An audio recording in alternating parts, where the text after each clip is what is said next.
প্রিয় ভিউয়ার্স, আশা করি সকলে ভালো আছেন। আলহামদুলিল্লাহ আমিও ভালো আছি। আজকে বাজারে গিয়েছিলাম, বাজার থেকে 3টা হাঁস আনলাম। পরে ভাবলাম তো অনেকদিন ধরে হাঁস খাওয়া হইতেছে না, যেহেতু আমার ছোট বোন আসে, বড় বোন আসে, অনেকে মেহমান আসে, তারা বলতেছে হাঁস খাবে, তাই ভাবলাম বাজার থেকে গিয়ে হাঁস নিয়ে আসি।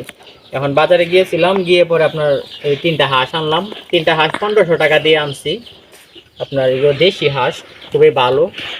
মানে 3টা হাঁস আনছি, কিরকম হয়েছে কমেন্ট করে অবশ্যই জানাবেন।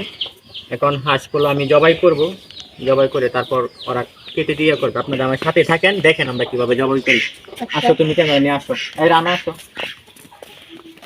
এই যে প্লেটে লাগালে এখন গাইস আমরা দেখেন এখানে অনেকেই আছে। এখন আমরা এটা একটা একটা করে জবাই করব আর কি। বানি তো খুলতে পারতাছি না গাইস। এখন এই যে আমরা এখানে আনছি, এটি জবাই করব। এখন একটা একটা করে জবাই করব।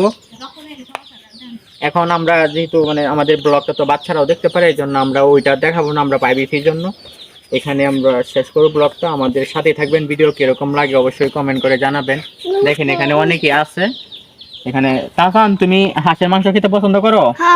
তোমার ভালো লাগে? দেখেন গাইস, তাহসান বলতেছে ওর নাকি ভালো লাগে হাঁসের মাংস। তোমারও ভালো লাগে হাঁসের মাংস? হাঁস জবাই করলে তুমি মাংস খাইবা? তুমি খাইতা? হ্যাঁ, ওরা বলতেছে খাবে, এই জন্য নিয়ে আসি। রানা, তোমার কিরকম লাগে হাঁসের মাংস, বলো অনুভূতি। রানা লজ্জা পাইতেছে, আসলে ও কথা বলতে পারতেছে না। আর এই তাহসান, তাহমিদ, তারপরে আমার ক্যামেরার পিছনে আছে আমার ছোট ভাই, ছোট বোন, ওরা সামনে আইতেছে না, লজ্জা পাইতেছে।